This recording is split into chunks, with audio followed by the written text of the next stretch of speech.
So on that note, I love your list of co-creative partners that you've been making. And I want to talk more about that because I call it eavesdropping because it's more socially acceptable. But I hear people's thoughts a lot. And like I can... Well, just remember, you cannot hear a thought that's not pretty close to your vibrational proximity. That's really good to know. It's incredible. I'm shocked at what we are thinking.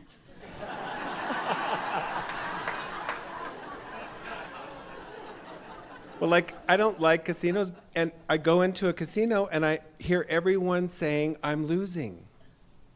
That's because they are. I know.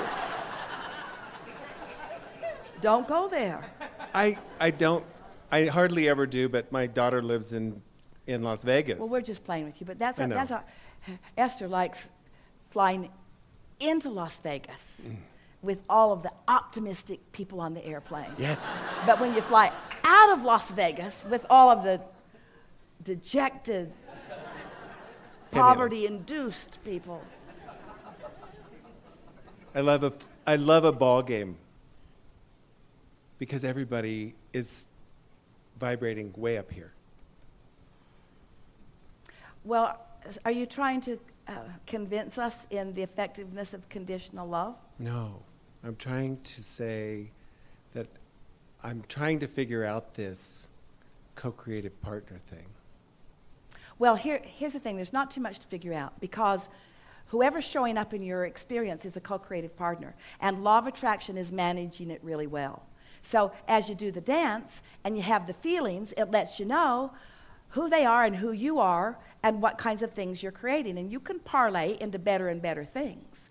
But this is a little bit, if you just wait until they've shown up, and then you ascertain where they are, now that's a little bit of the being at the bottom of the hill trying to stop the momentum. Where if you're doing this wobble-free work in the morning, you're finding yourself feeling good, and you're doing your best to stay general as you can on topics. And it's like thinking a thought and going as far as you can go before it wobbles. And being sensitive to the wobble factor. And as soon as it starts to wobble, just stop there and just settle where you are and don't move forward into the wobble zone. And as you do this morning, have any of you been listening to us, and are you beginning to apply this? It's just a wonderful thing. You begin to find, and the first day, Esther didn't make it till breakfast before she was wobbling all over the place.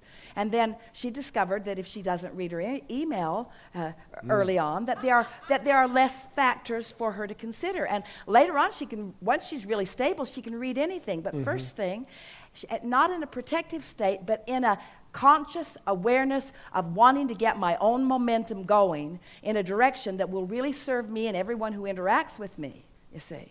So sometimes, while it might appear to others like you are being detached and insensitive about an issue, if in your detachment from the issue that seems to be demanding and commanding, you are maintaining your balance with non-physical, then you can dive in and out from your place of alignment and be incredibly effective and helpful and feel the path lighting up and know what to do, you see.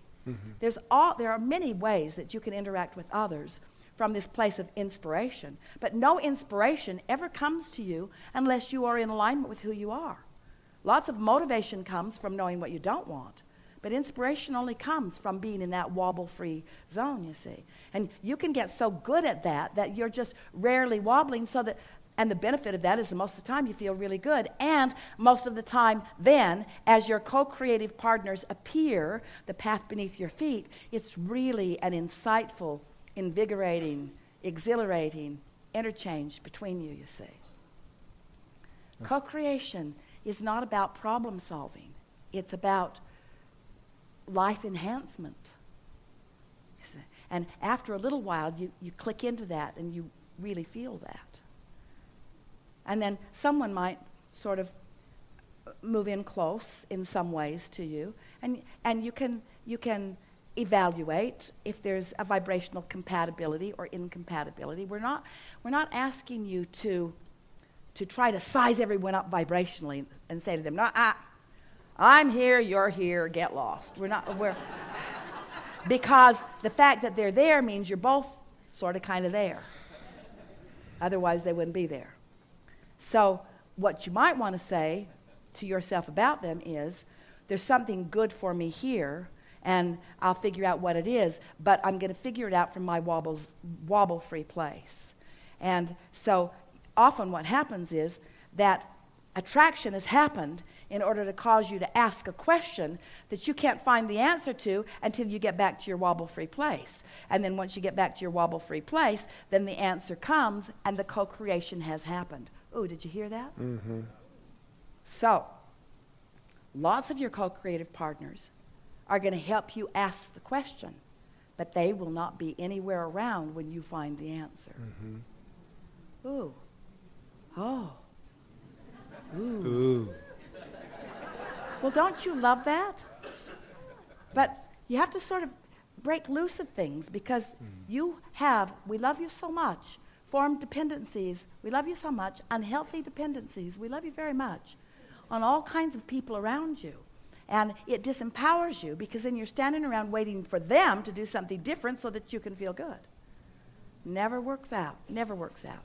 You just get each other in more and more bondage until you have to get Alzheimer's to get out of it.